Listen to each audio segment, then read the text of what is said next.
Everyone. तो आज हम क्वेश्चन करने जा रहे हैं एक्सरसाइज 9.1 का क्वेश्चन नंबर 2। ठीक है, सबसे पहले क्वेश्चन पढ़ते हैं। क्वेश्चन क्या बोल रहा है? A tree breaks due to a storm. एक ट्री है जो स्टॉर्म के कारण टूट गया है, तूफान के कारण टूट गया, और ब्रोकन पार्ट कुछ इस तरीके से बेंड हुआ है कि वो ग्राउंड से 30 डिग्री का एंगल बना रहा है। जहां पे वो टच हो रहा है ग्राउंड पे, वहां पे 30 डिग्री का एंगल बन रहा है।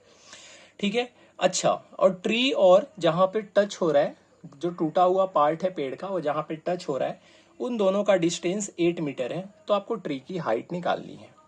बेटा कुछ इस तरीके से हमारा फिगर बनेगा। अगर ये मान लो आपका पेड़ है, आप मान लो ऐसा कि ये आपका पेड़ है और ये पेड़ यहां से टूट गया।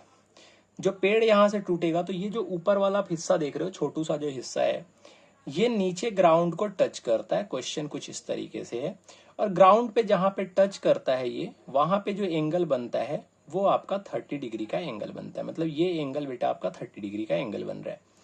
क्वेश्चन यही बोल रहा है आपका कि ए बी एक पेड़ है जो किसी डी पॉइंट से टूट गया। ये जो ए बी पेड़ है वो डी पॉइंट से टूट गया। जब ये डी पॉइंट से टूट रहा है तो ये जो एडी वाला हिस्सा है, जो आप ऊपर वाला हिस्सा देख रहे हो एडी, ये ग्राउंड को टच कर रहा है। कहां पे? सी पॉइंट पे ग्राउंड को टच कर रहा है। और जहां पे ये टच कर रहा है वहां से 30 डिग्री का एंगल बन रहा है। और जिस पॉइंट पे ये टच कर रहा है वहां से पेड़ जहां पे है खड़ा जो है, उन दोनों के बीच का डिस्टेंस जो है वो आपका कितना दे रखा है? 8 मीटर। ये आपको समझना पड़ेगा। अगर आपने इतना समझ लिया तो बेटा क्वेश्चन आपके लिए बहुत आसान हो गया। कैसे आसान हो गया?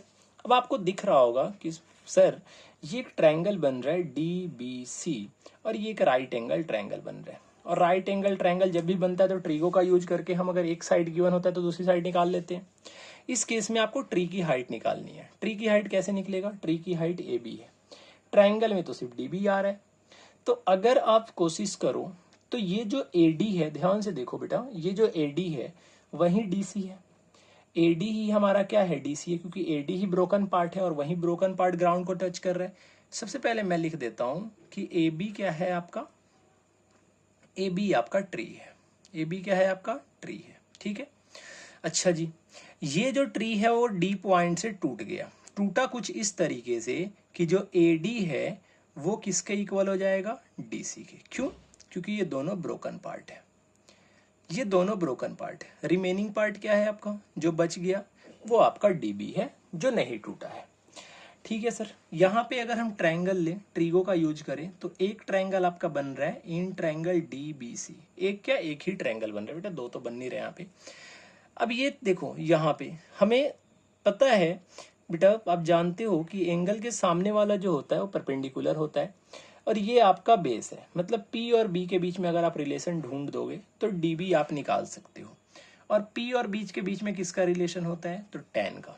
तो यहाँ पे हम क्या लिखेंगे? tan 30 degree. tan 30 का वैल्यू कितना आएगा? तो बेटा 30 के सामने वाला P होगा, क्योंकि एंगल के सामने वाला P होता है। यही कंसेप्ट आपको याद रखना है।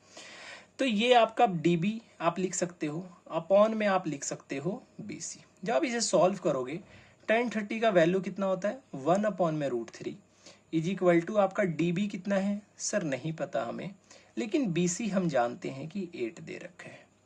अगर आप यहां से वैल्यू निकालोगे बेटा तो ये आपका √3 DB इज इक्वल टू 8 आ जाएगा। और जब आप DB की वैल्यू निकालोगे बेटा तो ये आपका आ जाएगा 8/√3। आप चाहो तो इसको रेशनलाइज कर लो, ना मन करे तो आप मत करना। मैं रेशनलाइज कर लेता हूं, तो ये √3 हो जाएगा और ये √3 हो जाएगा, और आपका आंसर आ जाएगा बेटा यहाँ से 8√3 अपॉन में √3 को मल्टीप्लाई करोगे तो 3 आ जाएगा। ठीक है, अच्छा जी, दूसरा पार्ट, ये तो DB निकला ना, आपको तो टोटल निकालना है ना, टोटल पेड़ का हाइट, तो इसके लिए आपको AD भी निकालना पड़ेगा। अब AD निकालने का हमारे पास कोई तरीका तो है नहीं, क्योंकि ट्रायंगल बन नहीं रहा। लेकिन सर आप जानते हो कि AD और DC ये दोनों आपका ब्रोकन पार्ट है, टूटा हुआ पार्ट है। तो अगर मैं किसी तरीके से DC निकाल दूं तो हमारा AD का भी वही वैल्यू आएगा।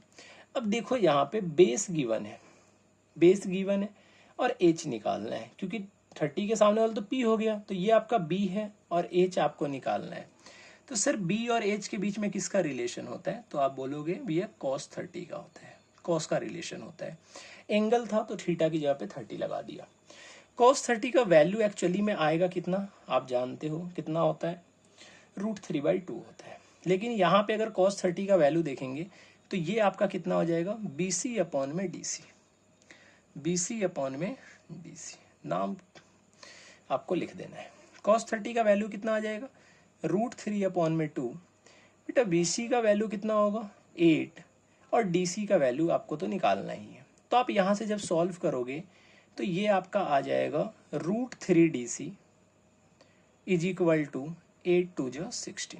समझ रहे हो यहाँ तक आप?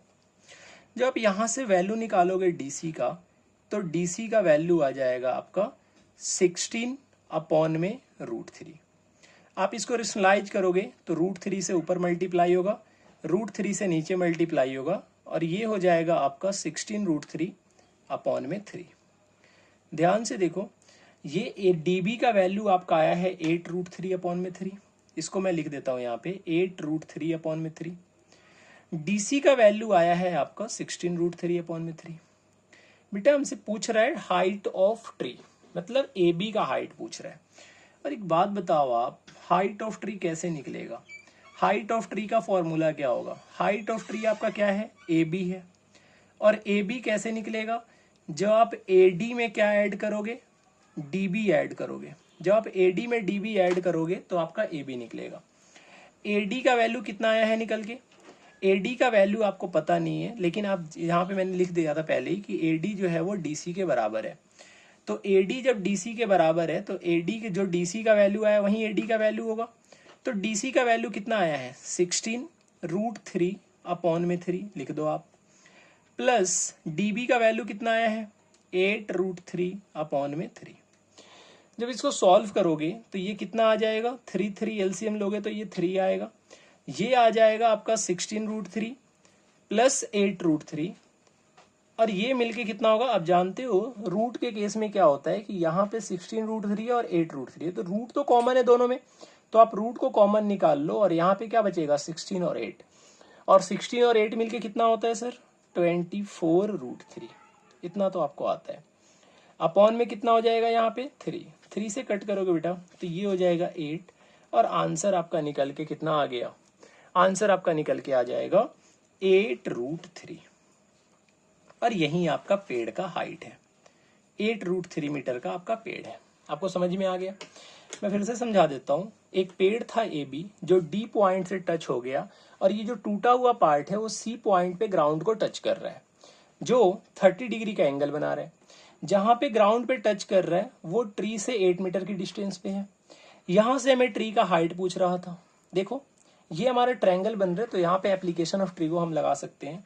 और जब आप एप्लीकेशन ऑफ ट्री को लगाओगे तो बेटा एंगल के सामने वाला परपेंडिकुलर होता है, और ये बेस था, तो P और B के रिलेशन से DB निकाल दिया, कॉस के रिलेशन से निकाल दिया। आप चाहो तो साइन का रिलेशन यूज कर लो, 8√3 अपॉन में यहाँ पे रख के भी निकाल सकते थे, उससे भी निकल जाएगा, कोई दिक्कत नहीं है। जब ये दोनों वैल्यू निकल गया तो मुझे तो हाइट ऑफ द ट्री निकालना था ना बेटा। अगर ब्रोकन पार्ट पूछता तो ये आंसर होता DB, अगर आपसे पूछता रिमेनिंग पार्ट तो ये आंसर होता, लेकिन वो ट्री का हाइट पूछ रहा है, और ट्री का हाइट के लिए दोनों को क्या कर दोगे, आप ऐड कर दोगे। अब जब इन दोनों को आप जोड़ोगे तो ये 16√3 प्लस 8√3 24/√3/3 होगा, और 3 से कट जाएगा तो 8√3 आपका मीटर आंसर हो गया हाइट ऑफ द ट्री, और यही आपका ट्री का हाइट है। उम्मीद करते हैं आपको ये सॉल्यूशन समझ में आया होगा। अगर सॉल्यूशन समझ में आया तो बेटा चैनल को सब्सक्राइब कर दो और वीडियो को लाइक कर देना, ठीक है। और सॉल्यूशन अगर समझ में आया हो, सॉल्यूशन इजी लगा हो तो कमेंट करके जरूर बताना, ठीक है। मिलते हैं आपसे नेक्स्ट वीडियो में। Till then tata bye bye.